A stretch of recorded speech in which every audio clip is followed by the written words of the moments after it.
Everyone, so here is your educator Nayan Khurana. तो आज हम करने वाले हैं the most important questions of English. तो ये जो आपके सीयूईटी एग्जाम में बहुत हेल्प करने वाले हैं। आपकी प्रैक्टिस होगी, आपको पैटर्न पता चलेंगे एंड आपके कंसेप्ट्स क्लियर होंगे। जो लोग ग्रामर डेली पढ़ रहे हैं that is well and good, और जो लोग नहीं पढ़ रहे हैं पढ़ना स्टार्ट कर दो।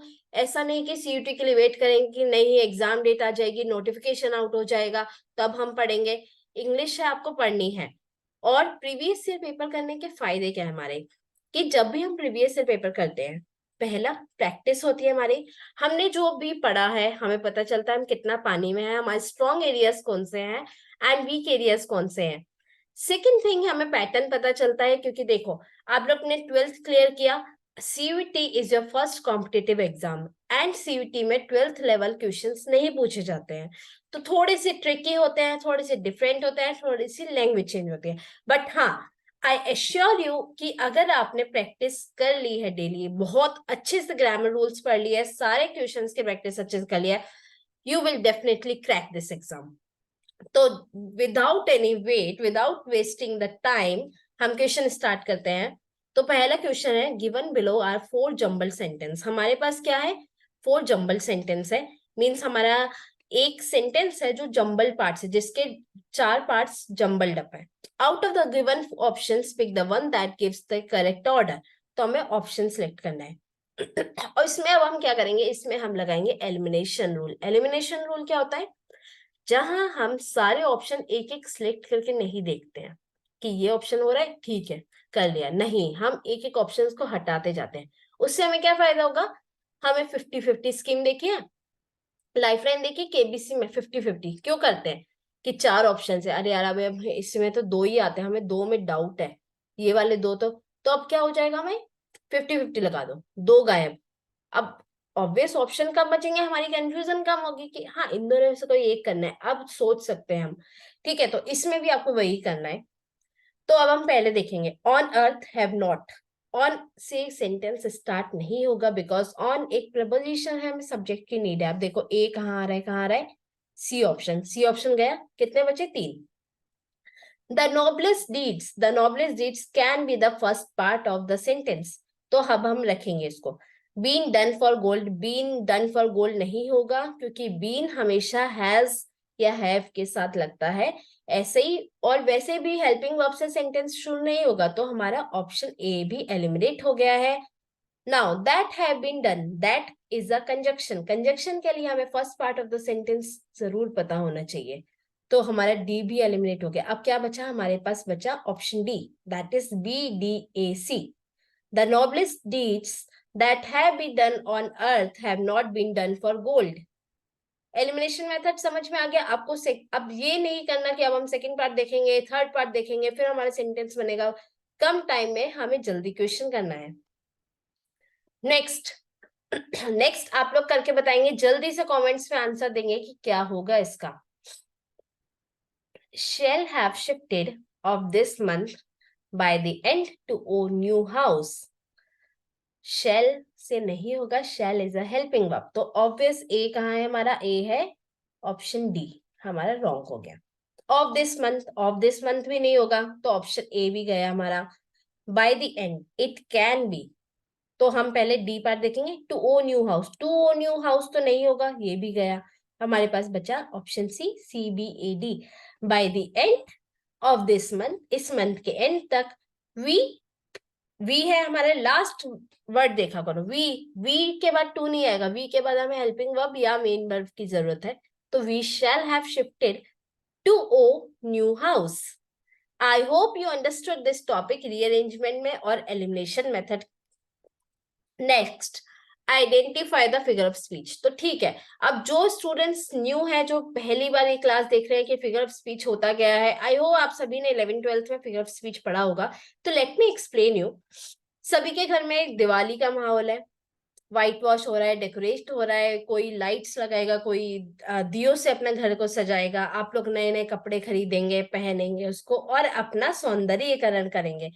तो जब भी हम अपने आप को खूबसूरत बनाते हैं, सौंदर्यीकरण करते हैं, तो हमने खुद का मेकअप किया, हमने घर को डेकोरेट किया। तो इस डेकोरेशन को वर्ड्स में बोलता है फिगर ऑफ स्पीच। अगर हम कोई भी बात बहुत सुंदर तरीके से, बहुत अलग तरीके से एक्सप्लेन कर रहे हैं, बता रहे हैं, तो उस पार्ट को कहते हैं फिगर ऑफ स्पीच। और there are many many many figure of speech, लेकिन हम पढ़ेंगे थोड़े से जो एग्जाम लेवल से इंपॉर्टेंट है। इंग्लिश बहुत वास्ट है, बहुत सारा पढ़ना है। पढ़ना क्या है ये भी पता होना चाहिए, सब कुछ नहीं पढ़ना है हमको। ठीक है, तो अब हम क्वेश्चंस करेंगे एंड हम कंसेप्ट भी क्लियर करेंगे। Like peas in a pod, and very easy question. Like peas in a pod. First word देखोगे like. What is like? बताया था like. हाँ हाँ हाँ, याद आ रहा है सबको। as and so, like as and so जब भी यूज हो रहा है, दिस इज अ सिमिली। तो एलिट्रेशन नहीं है, हाइपरबोले नहीं है, सिमिली है, एंड पर्सोनिफिकेशन भी नहीं है। Like peas in a pot, जैसे कि पीज, जैसे कि मटर के दाने। ठीक है, समझ में आ गया। नेक्स्ट क्वेश्चन है, Usain bolt runs faster than the wind. Usain bolt हवा से भी तेज भागता है। हमने पर्सोनिफाई नहीं किया है उसको। पर्सोनिफाई क्या होता है? जब ह्यूमन बीइंग की क्वालिटी हम नॉन लिविंग बीइंग से कंपेयर करते हैं। ठीक है, सिमिली भी नहीं हो रहा है, लाइक और एज यूज ही नहीं हो रहा, मेटाफोर भी नहीं है, हमने कंपेयर नहीं किया है।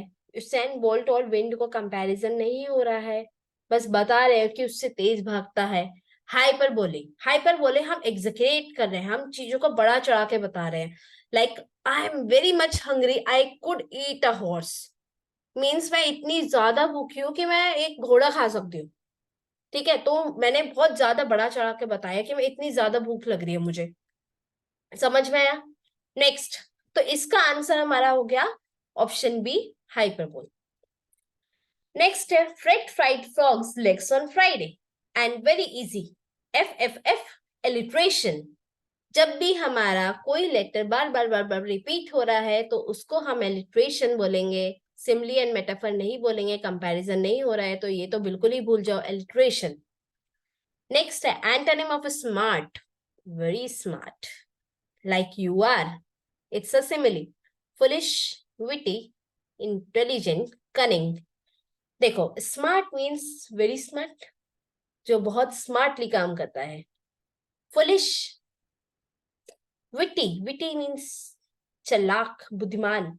Intelligent, अरे उसका तो IQ लेवल ही अलग है। Cunning, no, you are a clever, cunning, clever. तो obvious antonym of smart is foolish. You are foolish enough. No, you are not foolish. You students are very, very, very smart.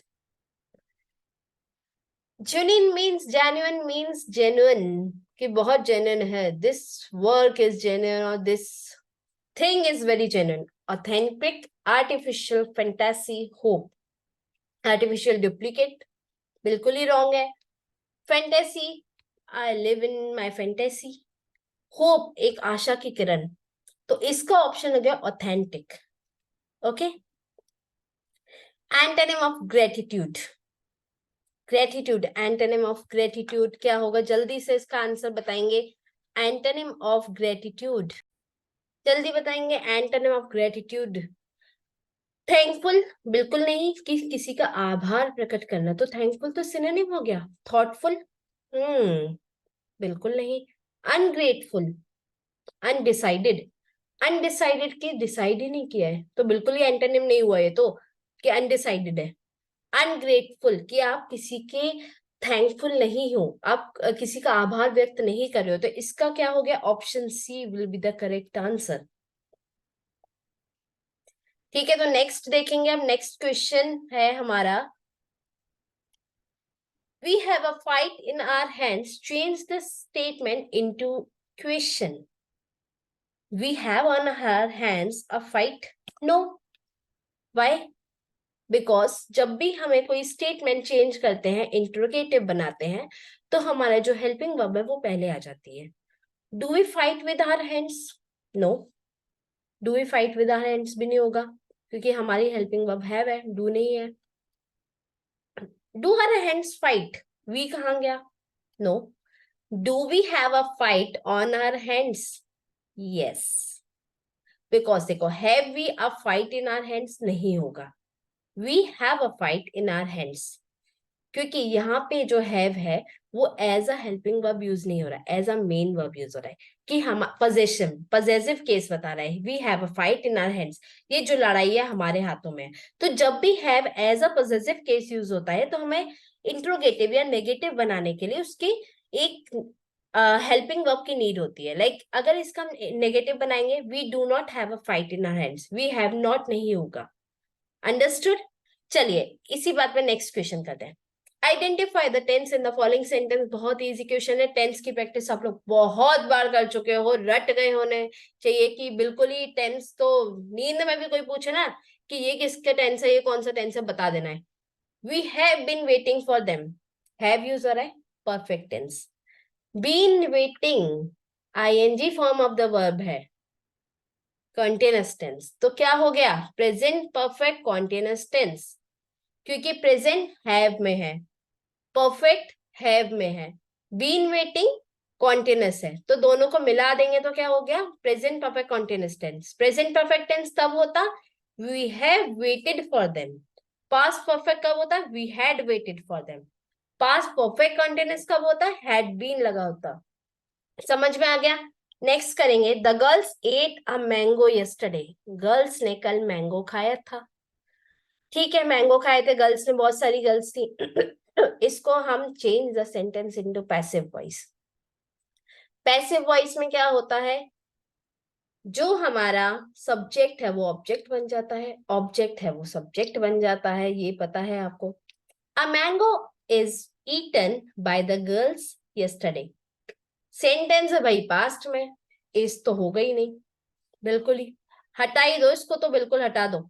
A mango was eaten by the girls yesterday, हो सकता है। अ mango is being, हटा दो। A mango has been, हटा दो। सभी present में, past का तो पास्ट होगा, mango was eaten by the girls yesterday. चलिए नेक्स्ट करेंगे, we should respect elders. Change the sentence into passive voice, again passive voice है, वी शुड रिस्पेक्ट एल्डर्स। क्या होगा, we should respect elders advice है, exclamatory sentence है, advice दे रहे हैं हम, ठीक है। तो अब हम वी यूज नहीं भी करेंगे तो भी हमारा अंडरस्टूड है। Elders should have respected, elders are to be respected, elders have been respected और elders should be respected. We should, देखो ये याद कर लो, बिल्कुल एक मैजिक ट्रिक अपने माइंड में रख लो। जब भी मॉडल वर्ब यूज हो रहा है ना सेंटेंस में, should, must, might, can, could, would, हमें पैसिव में उसके साथ बी लगा देना है। और सब्जेक्ट ऑब्जेक्ट का तो पता ही है, तो elders should be respected. Okay, तो अब हमारा कौन सा ऑप्शन सही है, हमारा D option will be the correct answer. और लास्ट में आप लोग मुझे ऑप्शंस बताने वाले हैं, अपने स्कोर बताने वाले हैं, जिसके ज्यादा स्कोर वो ज्यादा अच्छा। नहीं, सारे बच्चे अच्छे हैं और सभी बच्चे बहुत अच्छा पढ़ रहे हैं, बहुत शानदार पढ़ रहे हैं। People in Egypt speak Arabic. Arabic was spoken by people in Egypt. Simple sentence है और जनरल ट्रुथ है कि जो इजिप्ट के लोग हैं वो अरेबिक बोलते हैं। तो ये तो हमारा हो गया रॉन्ग, बिकॉज वॉज है। Arabic is spoken in Egypt, in Egypt Arabic is spoken. Arabic is being spoken by people in Egypt. अगर हमारा सेंटेंस कॉन्टिन्यूअस में होता तो हम जरूर ये वाला करते, बट अभी हम करने वाले हैं ये, Arabic is spoken in Egypt. Okay, next, he has sent me a present. उसने मुझे एक गिफ्ट भेजा। तो आप लोग अपना एग्जाम क्लियर करने का गिफ्ट कब भेजने वाले हो मुझे। Change the sentence into passive voice, again passive voice. अरे भाई एक्टिव पैसिव अच्छे से पढ़ना है। I have been sent to him a present, a present, he has sent me a present, उसने मुझे भेजा। I have been sent to him a present, a present. Present जब हमारा एक और ऑब्जेक्ट होता है ना तो वो पहले आता है, ठीक है। तो हमारा जो ऑप्शन ए है उसको तो हटा दो। A present will be sent to me by him, he has sent me a present. अब हैज है, विल कहां से हो गया, ठीक है। A present will be sent to me by him, a present have been sent to me by him. Have present के साथ हैव कैसे लग गया, विल कैसे लग गया? अब present has been sent to me by him, has है, हैज बीन कर देना, ये तो बहुत इजी होता है पैसिव में चेंज करना। नेक्स्ट है he said I have read this novel. अब रेड क्यों पढ़ा मैंने? I have read this novel, I have read this novel, read red read, I have read this novel. Have के साथ हमेशा हम third form of the verb use करते हैं, और रीड रेड रीड, ठीक है। Change the sentence into indirect speech. Direct indirect क्या होता है? डायरेक्ट बात होती है जो हमारे किसी ने हमसे कही है और हम एज इट इज वही कॉपी करके किसी और को बता रहे हैं, वो डायरेक्ट बात होती है। और अब जब हम उस बात को अपने वर्ड्स में तोड़ मरोड़ के बोल रहे हैं विदाउट चेंजिंग इट्स मीनिंग, वो होती है indirect. He said that he has read this novel. उसने बोला कि वो नॉवल पढ़ चुका है। क्या होगा? बिल्कुल रॉन्ग। क्यों होगा? यहाँ पे हैज यूज हो रहा है, यहाँ पे हैव यूज हो रहा है, ये प्रेजेंट में है, प्रेजेंट का पास्ट करना है। He said that he had read that novel. He said that he read that novel. No. He said that he had read this novel. No. जब भी हमारे डायरेक्ट स्पीच दिस है तो हमारा क्या होता है? हमारा दैट हो जाता है। ये याद रखना है, दिस दैट में कंफ्यूज नहीं होना है। समझ में आया? Next, identify the meaning of a feather in one's cap. Cap में एक और फेदर लगना, जैसे आप लोगों का लगेगा। फॉल्स प्राइड, फेदर तो अच्छी चीज होती है ना, तो फॉल्स प्राइड कैसे हो सकता है? नो। वेनिटी, ना बिल्कुल भी नहीं। Additional income, a feather in one's cap, अरे वाह, you got a feather in one's cap. A new achievement, कुछ नया अचीव किया है, कुछ सक्सेस मिली आपको, तो उसके लिए हम ये ईडियम यूज करेंगे। He got a feather in one's cap, he got a feather in his cap. उसकी कैप में एक फेदर और लग गया है, तो एक नई अचीवमेंट मिली है, तो option D will be the correct answer. Next, fill in the blanks with suitable alternative. The deserted garden was infested, कि गार्डन में इन्फेस्ट हुए है क्या? Weeds, with, for, into, on. On तो नहीं होगा, उसके ऊपर तो नहीं होंगे, ठीक है, तो ऑन क्या होगा? नहीं होगा। इनटू, नहीं, उसके अंदर भी नहीं होंगे, तो इनटू नहीं होगा। फॉर वीड्स, वीड्स के लिए, नहीं, विद वीड्स, ठीक है, तो ये हमारा करेक्ट आंसर है। Cowards die many times their death, ठीक है, फॉर देयर डेथ, उसके लिए मरते हैं कॉवर्ड्स, ये तो सुना ही होगा, cowards die many times before their death. जो कायर होते हैं वो अपनी डेथ से पहले कई बार मर चुके होते हैं। फॉर देयर डेथ, उनकी अपनी डेथ के लिए बहुत बार मरेंगे, बिल्कुल wrong. About their death, death के लिए, किसके about their death? No, before their death, death के बाद तो नहीं मरेंगे ना, आफ्टर देयर डेथ, आप तो मर चुके एक बार, रियल डेथ हो गई, खत्म। अगेन लास्ट क्वेश्चन है, rearrange the sentence in correct order. तो ये क्वेश्चन है आपका होमवर्क, क्योंकि ये ऑलरेडी 2 कर चुके हैं, और ये जल्दी से होमवर्क करेंगे और आप कल वाली क्लास में मुझे कमेंट करके बताएंगे इसका correct answer and use elimination method. तो ठीक है, अब हम नेक्स्ट क्लास में पढ़ेंगे फिगर ऑफ स्पीच के सारे टॉपिक, सारे कंसेप्ट क्लियर करेंगे। I hope you are doing practice on regular basis. Thank you so much, bye bye.